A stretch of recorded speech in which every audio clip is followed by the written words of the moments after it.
Hey, what's up, guys? It's Ben 2000 yugioh, your friendly neighborhood Yu-Gi-Oh superhero. So, guys, in the last two episodes, I forgot to really use this. You suck, you jackass. So that's why I was kind of going with the older theme of the structure deck wars, where you would have like the two verses like on each side of me. So for now that I've remembered, oh yeah, this is the thing. Yeah, and you'll see the where I'm at the box. I'm over here at the end by the champion part of the video, or part of the lands of the brackets. I speak English, I swear. It's only my 483rd language, you know. Just give me a minute. It's right. It's right behind gibberish and bullshit. Anyway, guys, now that I've remembered, oh yeah, I have this, I'm gonna start using it again.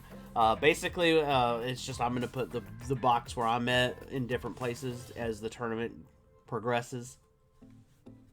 So today's matchup, we have Dinomashers Fury versus Powercode Link. It's going to be dinosaurs versus cybers. I'm really excited. The reason also why we're going to be using this is so that I think it'll be easier for you guys to track who won the previous bouts, which were Cyber Dragon and Cyber Dragon Revolution and Rise of the True Dragons. So there you go, guys. Those two are going into the top 8. If you're new to this line of videos, basically this is the Structure Deck Wars. Basically, this is the ongoing experiment to determine what is the best structure deck in all of Yu-Gi-Oh! And it's pretty interesting. I think you guys are going to be pretty surprised at who's going to be in the top.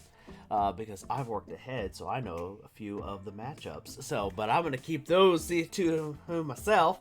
So, without further ado, this is how we're going to do it. I'm going to slap the wristwatch. We'll see some replay footage, and then we'll talk about the decks when I come back.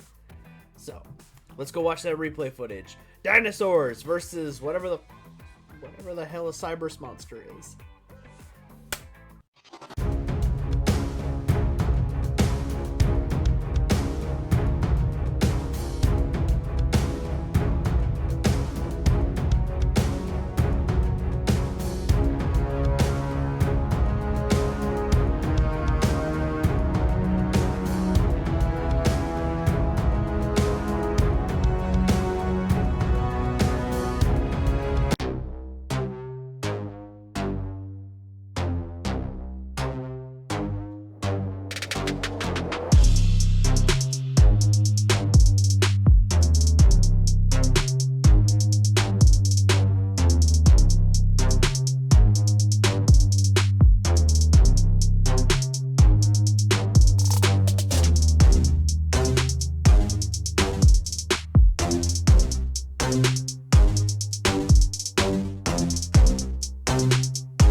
Alright, there you have it, guys. Now, before we get into the dinosaur deck, it is tradition here to talk about the losing deck here first. So, what's the thing you need to know about the losing deck? Well, this actually was a pretty close match. Mainly for a few reasons. The reason why this deck was able to hold up as well as it did, for one, it was able to spam out monsters, and that was something that was very useful for this particular structure deck, especially against the dinosaur one. They actually do have a way to get a monster, their big boss monster here, Powercode Talker, actually can get bigger than Conductor Tyranno. This is something that I forgot, and it's one of those things you can't flip down. So it also comes with a little bit of protection in Skullmeister, because Skullmeister stops baby dinosaurs, stops Miscellaneous's graveyard effect. It was a pain in my booty. It also, this structure deck also came with Effect Veiler, which slowed down Oviraptor. And as you guys know, are aware, in the dinosaur structure deck, we only have the Miscellaneousaurus. That's like our only hand trap, really. So without Miscellaneous, the other dinosaurs are susceptible to the opposing player. Also, on top of that, they have like multiple ways to get big monsters in the field. They actually have some main deck monsters that are easy to summon. They get pretty big, like Storm Cipher here, and Segmental Dragon, and Juragato, and even Tetherwolf has a way to get to like 2500, which in the structure deck wars is not anything to scoff at. Plus, they had competent back row. They had ways to get to their link monsters via Scapegoat and Fires of Doomsday. We also had cards to help stop the opponent, like Forbidden Chalice, Offerings to the Doom, Night Beam, Swords of Revealing Light, which is funny that they're playing Revealing and the Dino deck plays Concealing, so it was like, oh yeah, we're basically playing the same card, just taking a slightly different route. So this deck actually had some competent cards to give it the ability to challenge the dinosaur deck. But let's come over to the dinosaur deck. Ultimately, though, it all comes down to this guy. Alright, the decks, that's pretty much most of the time when we lost, or I lost playing the dinosaurs, it was because I didn't get to this guy or couldn't get a way to get to any of the other big guys. And Skullmeister and Effect Veiler slowed this deck down, stopping Baby Pops, stopping Miscellaneousaurus,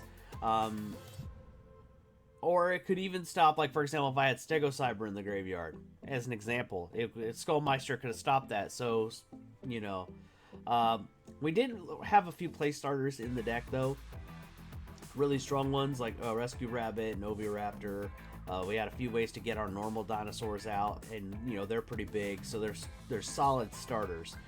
Our back row is pretty competent. We got back row hate. We do have a few bricks in this deck, in the structure deck, admittedly. Like, I hate to say a big Evolution Pill is kind of a brick, but you kind of need it so you can play these guys, these other big dinosaurs. And then, of course, unless you draw Ultimate Conductor Tyranno, Nightmare Archfiends and Ojama Trio are kind of bricks. But it is what it is. We do, in most cases, get to Ultimate Conductor Tyranno. So thanks to the Tyranno, this deck actually had a solid shot in winning, and it did. It actually, we had to go all the way to game 5 to get an accurate depiction of who was going to win. Anyway, guys, stay tuned for the next one. We're going to be streamlining these structure deck wars pretty much this whole week, so that we can get to some really spicy stuff next week. At least I'm hoping for. So, guys, keep your fingers crossed, because I have some really cool stuff happening with the structure deck wars. Hopefully next week. Anyway, guys, if you're new here, consider subscribing. Drop me one of these to let me know you're enjoying the content. And, yeah, I'm Bit2000 yugioh. I'm your friendly neighborhood Yu-Gi-Oh! Superhero. And I'll catch you in the next one. Peace.